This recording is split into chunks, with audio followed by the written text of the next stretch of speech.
Modi sir ने मानहानि मामले में 2 साल की सजा के बाद कांग्रेस नेता राहुल गांधी को एक और झटका लगा है।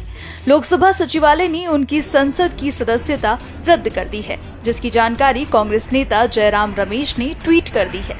इस पर कांग्रेस समेत बीजेपी के नेताओं की तरह तरह की प्रतिक्रियाएं सामने आने लगी हैं।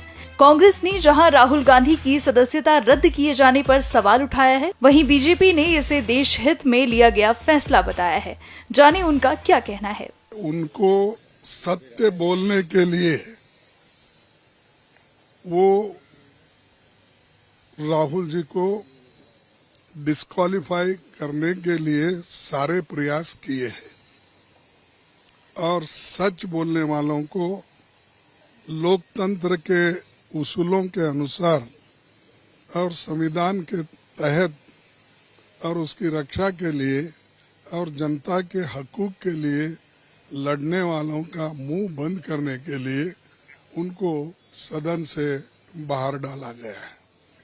और ऐसी कौन सा बड़ी अपराध थी कि डिफेमेशन केस में जिस व्यक्ति को कोई संबंध नहीं है और वो व्यक्ति कोई बैकवर्ड क्लास का फॉरवर्ड क्लास का ये क्वेश्चन भी नहीं है, लेकिन जो लोग यहाँ पर से पैसे लेके भागे, जो नीरव मोदी होंदे हो, ललित मोदी होंदे हो, मल्ल्या होंदे हो, वो क्या बैकवर्ड क्लास के थे क्या?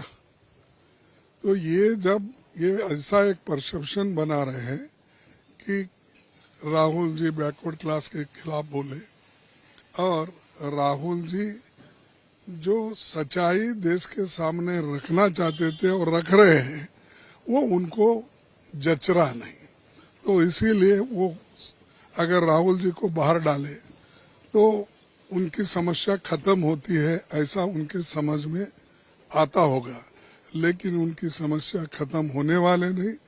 ये जो जॉइंट पार्लियामेंट्री कमेटी का डिमांड है, जेपीसी का डिमांड है, हम रखेंगे, लड़ते रहेंगे और डेमोक्रेसी की हिफाजत के लिए हमको जेल भी जाना पड़े हम जाएंगे। हमारी पूरी पार्टी तैयार है। अब कम से कम हमारे 100-125 लोग भी जेल गए हैं, अब लड़ते रहेंगे। कांग्रेस पार्टी बकवास कर रही है, कानून के अंदर सब काम किया गया और ऐसे अनेकों उदाहरण देश के अंदर हैं कि विधानसभा के सदस्य, लोकसभा के सदस्य जो है उनकी सजा होने पर क्या नाम है स्वतः ही उनकी सदस्यता समाप्त हो गई है। तो ये तो बहुत एक शुभ लक्षण है, बहुत ठीक काम हुआ है और देश के सभी राजनेताओं को भिन्न भिन्न क्षेत्रों में काम करने वाले लोगों को इससे सबक लेना चाहिए।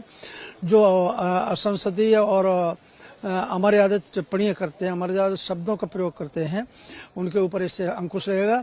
तो मैं जो राहुल गांधी की ये जो सदस्यता समाप्त हुई है, देश हित में इसे ठीक मानता हूँ। कि स्वतंत्रता यही है कि आप किसी भी समाज को और खासकर छोटे समाज ओबीसी समाज को अपमानित करो, और आप ये भी मानिए कि हम राजनीति को किस दिशा में लेकर के जा रहे हैं। जब देश आज भारत के लोकतंत्र को दुनिया में सबसे मजबूत लोकतंत्र में गिना जा रहा है और हम समाजों को तो अपमानित कर ही रहे हैं, भारत को भी अपमानित लंदन में जाकर के कर रहे हैं। और अब जब न्यायिक प्रक्रिया के अंतर्गत कोई निर्णय हुआ है, 4 वर्ष के न्यायिक पूरी प्रावधानों को, पूरी प्रक्रिया को पालन करके, पूरा उनको सारा अवसर देकर के एविडेंस रखने का, अपना पक्ष रखने का, अपने डिफेंस के विषय को रखने का जब निर्णय आया, तो कांग्रेस के नेता उस निर्णय के ऊपर अपशब्द कर रहे हैं, न्यायालय के ऊपर अपशब्द कर रहे हैं, न्यायिक प्रक्रिया पे अपशब्द कर रहे हैं। इस देश में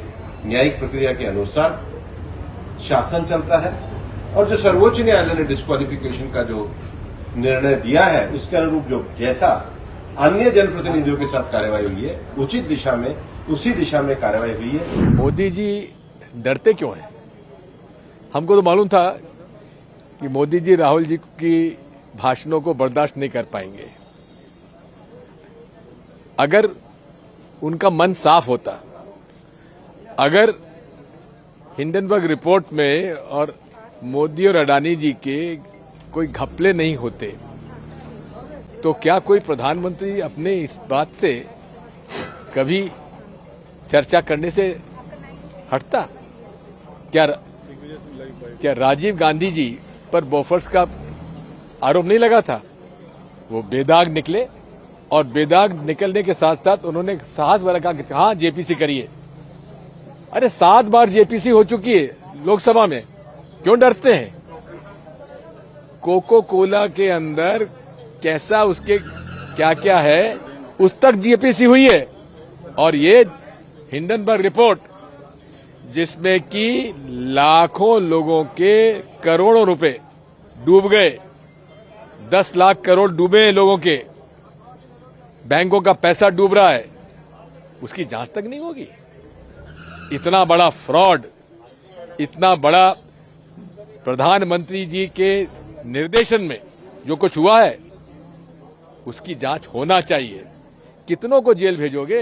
हम सब जाने तैयार हैं। मैं समझता हूं कि बीजेपी और आरएसएस में झूठ बोलने वालों का कोई मुकाबला नहीं।